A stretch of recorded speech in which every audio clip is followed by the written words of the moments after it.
11 మందిని ఎన్నుకుంటే మీరు రావాలి కదా అని. అయ్యన్న పాత్రుడేమో అసలు జీతం ఎందుకు ఇవ్వాలి, ఎవరైనా ఉద్యోగస్తులు రాకపోతే ఇస్తామా, ఎంత చిన్న ఉద్యోగమైనా కట్ చేస్తాం కదా, అటువంటిది 11 మంది శాసనసభకు రాకపోతే వీళ్ళ జీతాలు కట్ చేయాలి, అసలు అనర్హత కూడా వేయాలి అన్న స్థాయిలో ఆయన తిరుపతిలో మహిళా సాధికారత సదస్సులో కూడా మాట్లాడారు, ఇక్కడికి వచ్చాక కూడా మాట్లాడారు. ఇంకొకటేమో మేము వస్తే మీరు ఎంత టైం ఇస్తారు, ప్రతిపక్ష నాయకుడికి ఇచ్చినంత ఇస్తారా, ఈ పద్ధతులు అడుగుతున్నప్పుడు మీరు రండి సమయం ఇస్తాము, మామూలు అందరికి ఇచ్చినట్టే మీకు కూడా ఇస్తాము అని అయ్యన్న పాత్రుడు స్పీకర్ అంటున్నారు. అంటే ఫ్లోర్ లీడర్గా ఇవ్వటం అన్న మాట కూడా పెద్దగా రాలేదు అక్కడ. ఫ్లోర్ లీడర్గా రావాలంటే కూడా దానికి ఏదో కొంత ఉండాలనుకుంటా. కాబట్టి ఆ మాట అన్నప్పుడు వాళ్ళు దాన్ని ఆధారం చేసుకొని జగన్ ఇప్పుడు ఇంకాసేపట్లో ఆయన అక్కడ తన నివాసంలో వీళ్ళందరితో మాట్లాడుతున్నారు. అది ఎలా ఉన్నా కానీ ప్రజల ముందు శాసనసభ జరుగుతున్న సమయంలో వీళ్ళు బాధ్యతారహితంగా సభ నుంచి దూరంగా ఉన్నారు, ఇచ్చిన సీట్ల మేరకైనా వచ్చి సమస్యలు చెప్పడానికి సిద్ధపడడం లేదని. ఇంకొక పంచమర్తి అనురాధ గారు ఆమెమో బాగా ఇంకా మీరు చంద్రబాబుని బావిలో దూకి దాకా చావమంటారు, మీరు చావాలి అసలు ఇక్కడికి వచ్చి మాట్లాడేది అంతా లేనప్పుడు, సమస్యలు చెప్పేది లేనప్పుడు. అంటే ఒకరిదేమో చెంప పగలగొట్టడం, ఇంకొకరిదేమో నూతిలో దూకడం, ఆ డైలాగులన్నీ ఆయనవి కూడా కదా. కాబట్టి వేడి బాగా పెంచే కార్యక్రమం ఉన్నట్టుంది. రెండవది నిన్నటి నుంచి ఒక సెక్షన్ ఆఫ్ మీడియాలో ఒక చర్చ జరుగుతుంది. బొత్స సత్యనారాయణ గారికి క్యాబినెట్ హోదా, ప్రతిపక్ష నాయకత్వం ఇవన్నీ ఉండి తనకు లేకుండా చాలా మామూలుగా రావడం అన్నది జగన్ జీర్ణించుకోలేకపోతున్నారు, అందుకనే ఆ విధంగా ఒక అసహనంతోనే ఆయన రావడం లేదు.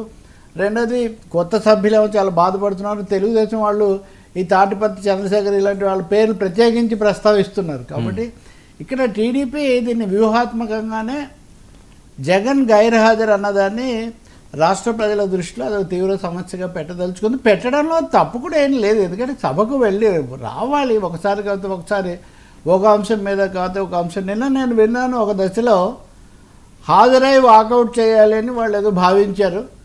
దాని ద్వారా ఇప్పుడు అయ్యన్న పాత్రుడు చేసిన హెచ్చరికల లాంటి నుంచి కూడా కొంచెం బయటపడవచ్చు, సభకు హాజరైనట్టుగా కూడా ఉంటుందని. కానీ దానికి కూడా సిద్ధపడలేదు. మరి ఇప్పుడు వాళ్ళు కూర్చుని సమావేశమైనప్పుడు ఏమన్నా అలా నిర్ణయం తీసుకుంటారా, లేకపోతే జగన్ మళ్ళీ పాత పాటే వచ్చినా కానీ ప్రయోజనం ఉండదు అక్కడ. కాబట్టి నేను అది జరుగుతున్నప్పుడే మీకు ఇక్కడ చెప్తున్నాను మీడియాకని.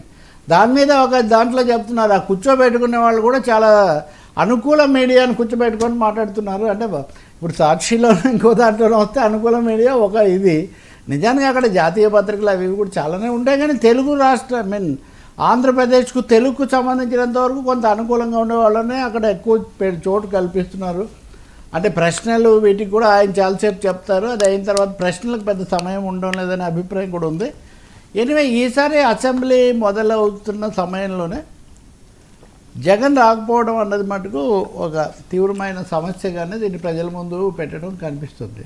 అయ్యన్న పాత్రుడు స్పీకర్గా కొంచెం సీరియస్నెస్ కూడా ఆయన చూపిస్తున్నారు. ఈరోజు మొదటి రోజు సమావేశాల్లో చూస్తే 0 అవర్లో సభ్యులందరూ మాట్లాడుతుంటే మీరు ఎవరైనా నోట్ చేసుకోరా, అధికారులు నోట్ చేసుకోరు, మంత్రులు నోట్ చేసుకోరు, ఇంకేదో ఆషామాషిగా అయిపోతాయి. ఇట్లా చాలా సీరియస్ కార్యక్రమం అని మంత్రిని కూడా అంటాము. ఆ తర్వాత దానికి తగినట్టే ఆయన ఉన్నాడు కదా శ్రీధర్, తర్వాత ఈయన నరేంద్ర ధూళిపాల నరేంద్ర, అది అయిన తర్వాత గోరంట్ల బుచ్చే చౌదరి, మేము విష్ణుకుమార్ రాజు వైజాగ్, వీళ్ళందరూ కూడా టిడ్కో ఇళ్ళు ఇంకా ఇలాంటి తీవ్రమైన సమస్యలు ఏమనైతే వాళ్ళు కూడా గత హయాంలో జరగలేదని. ఇక్కడ తమాషా కూడా ఉంది.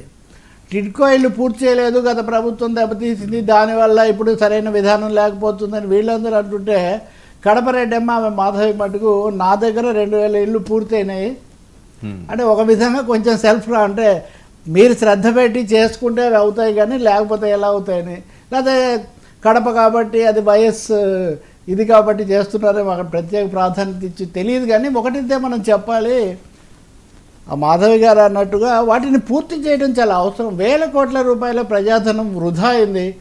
నేను జగన్ ప్రభుత్వం ఉన్నప్పుడు కూడా చర్చల్లో చెప్పేవాడిని, మీరు దీన్ని ఊరికినే ఒక వాదాల కోసం వాడటం కాకుండా వాటి దగ్గరికి వెళ్ళి పట్టుబడి అవి మొదలయ్యేట్టు చేసి ఉండాలని. ఇప్పటికైనా అది చేస్తే చాలా మంచిది. అందుకనే శాసనసభలో ఈరోజు వైసీపీ లేకపోయినా రేపు రాకపోవచ్చు కూడా, కానీ రసవత్తరంగానే జరుగుతున్నాయి అని మాత్రం చెప్పాలి.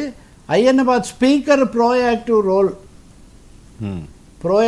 రోల్ వల్ల కూడా కొంచెం ఆసక్తికరంగా పెరుగుతున్నాయి. అదే సమయంలో గతంలో తమ్మినేని సీతారాం లాగా అయ్యన్న పాత్రుడు కూడా కొంచెం అగ్రెసివ్ రోల్ తీసుకుంటున్నారు, పొలిటికల్ రోల్ తీసుకుంటున్నారనే విమర్శలు కూడా కొన్ని వస్తున్నా నేను గమనించినంతలో ఆయన స్పీకర్ సీట్లో కూర్చోక ముందు కూర్చున్న తర్వాత ఆయన మాటల శైలిలో మటుకు మార్పు ఉంది.